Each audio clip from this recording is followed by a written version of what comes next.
mean, what was going on with you that you made you want to try these patches?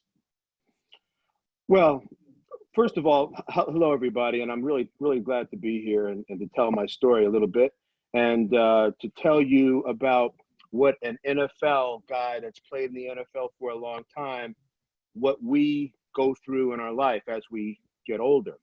Needless to say, football is a very physical sport. I actually, John, wasn't allowed to play football until 9th grade.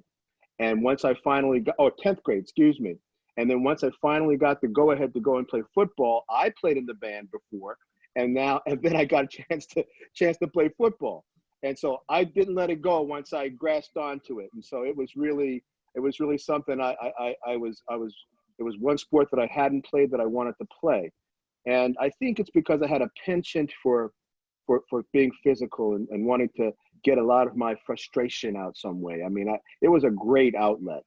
And back in the times when I played, it was 1979 when I played in the Super Bowl, in Super Bowl 14, 79 through the 87 season. So I retired in 88. So I played 9 years.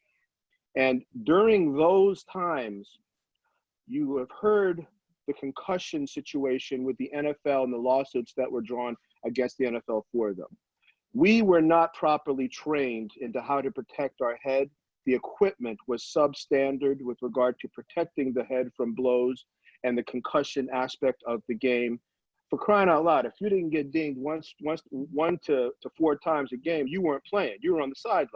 So, and the game actually was played just a whole lot different. I just have to tell you, I mean, we have physical players and physical play. Don't get me wrong.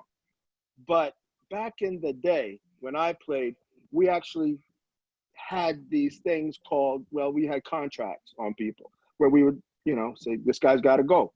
I mean, and you didn't hear that from me, but you just heard it from me. I mean, it was the wild, wild west. And anything you could do to put a guy out or take a guy out, help your team win, that was it. I mean, so we went down that, it was that way. Let's be real about that. And it's just something that's not done as much anymore these days. But the game was very physical. I played, unfortunately, leading with my head way too many times, okay? They teach you now not to lead with your head, to keep your head out of the game. For crying out loud, if I didn't feel a nice little buzz after I hit somebody, I didn't hit him hard enough. Wow. So consequently, post-football, I used to have headaches, and I used to wake up and my neck was sore, and I had to go through these consternations every day to get myself up and ready to go.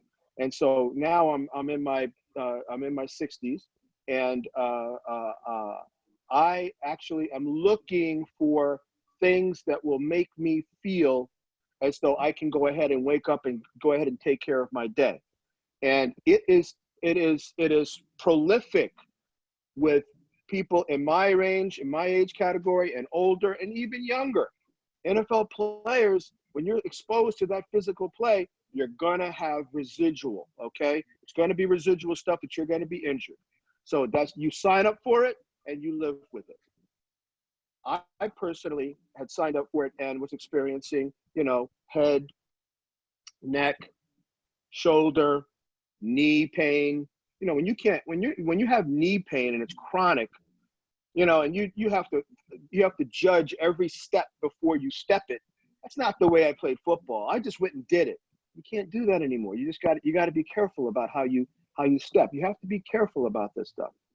Anyway, let's take it to when I was approached by Marcy for these X39 patches, and she talked about the stem cell aspect of it, and I'm very well read on stem cell.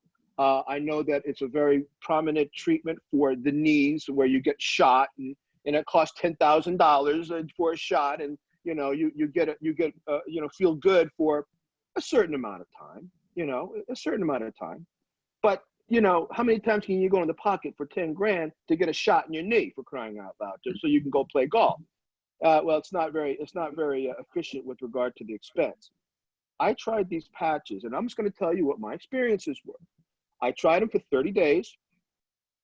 The first week, about a couple days into it, I started getting disoriented.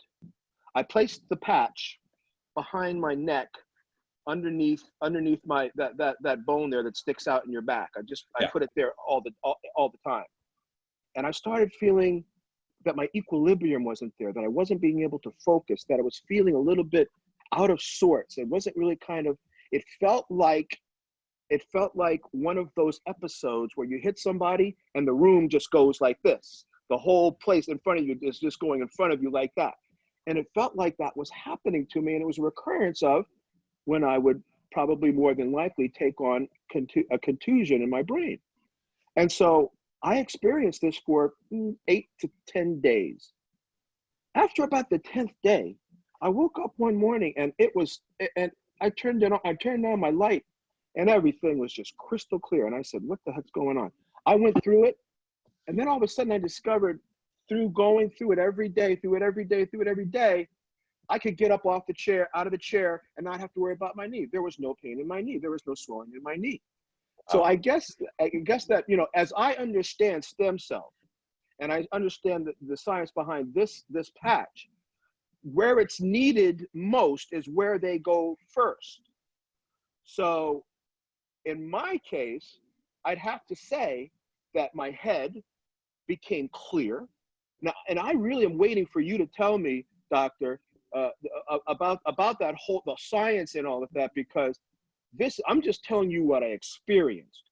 And Right. then thereafter, just to have a clarity that, we all get old and we forget stuff, but I could think of the words. I'm used to being in C-suite meetings and just having the words flow off of my tongue mellifluously. And well, that was pretty good right there. But in doing that, not forget what I'm saying, not lose my place, keep going with a train of thought. It was really seamless. And so, needless to say, I was very happy. That's when I had to call Marcy up and say, okay, Marcy, I got something here for you. Let's go. There's a real application for an entire population of people. The athletes that undergo contusions and brain injury, TBI, and there's a whole sector out there that is looking for relief. I can tell you that my experience with this patch has given me great relief with regard to that.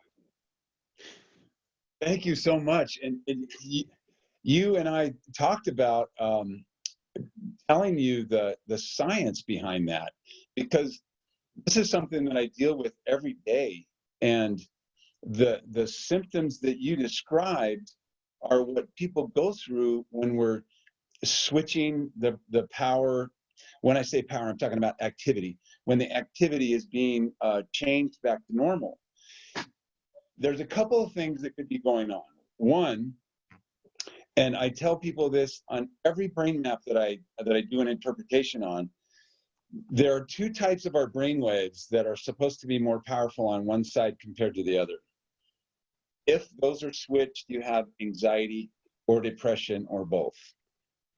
As they are shifting back, one of them shifts first, and it causes first an increase in anxiety before that goes away, and then the depression goes away.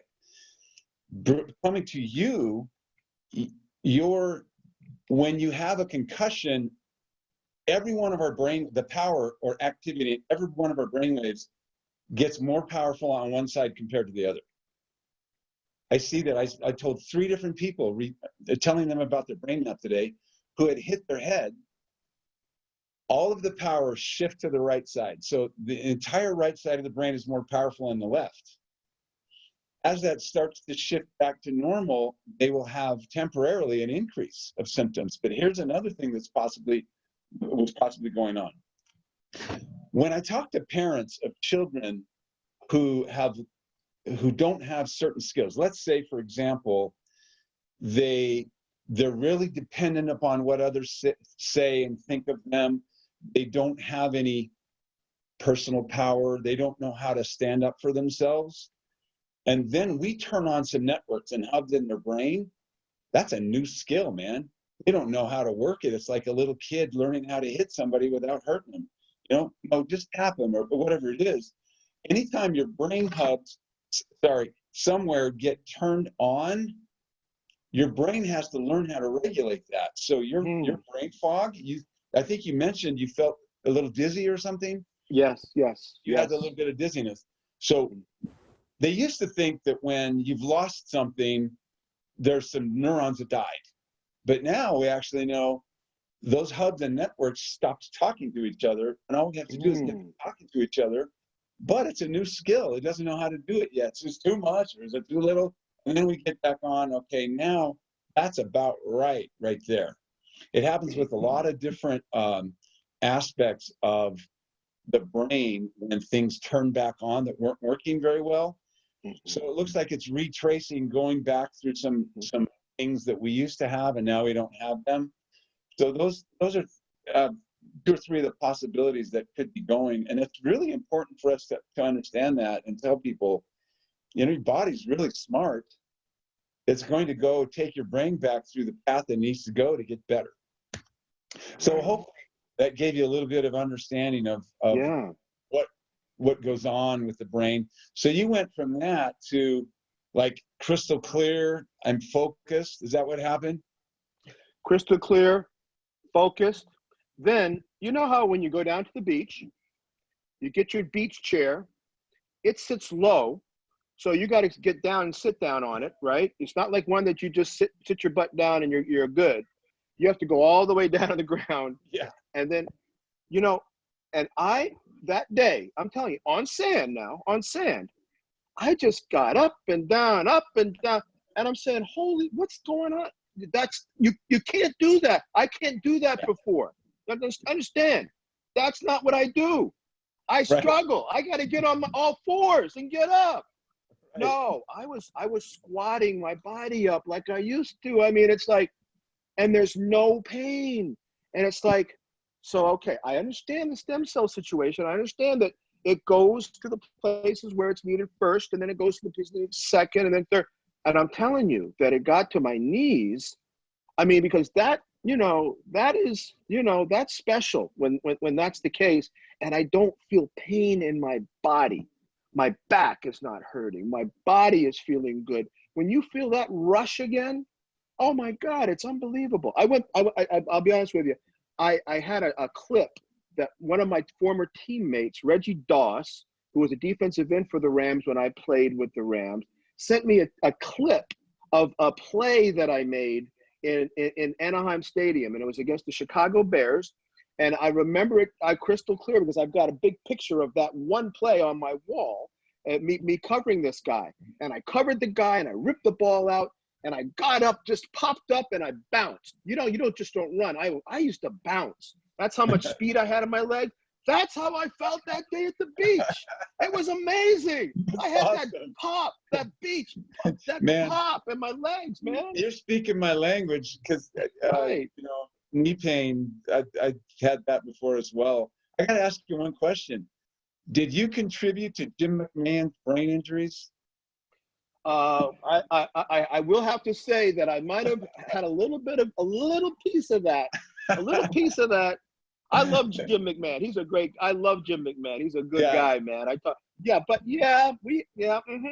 I say that. Yes. Okay. All right. You're just doing your job, baby. Hey, I used to be what they call a hitter. That's what I did. And I was a safety, and you come across the territory, you gotta pay your dues. So that's right. That was Come into my space, you're gonna pay. That's right. Man, I love your story, and I love being your age. I'm 66, so God bless you, man. Looking good, man. So those little aches and pains you talk about, I've lived it. And I didn't play football. I did play sports and other stuff. But what happens as you get older, your legs don't feel like they're yours. It's like they don't go where you used to tell them to go, and they just go. Right. But that's changing, and that's really encouraging to me. Thank you so much for your time and sharing that with us tonight.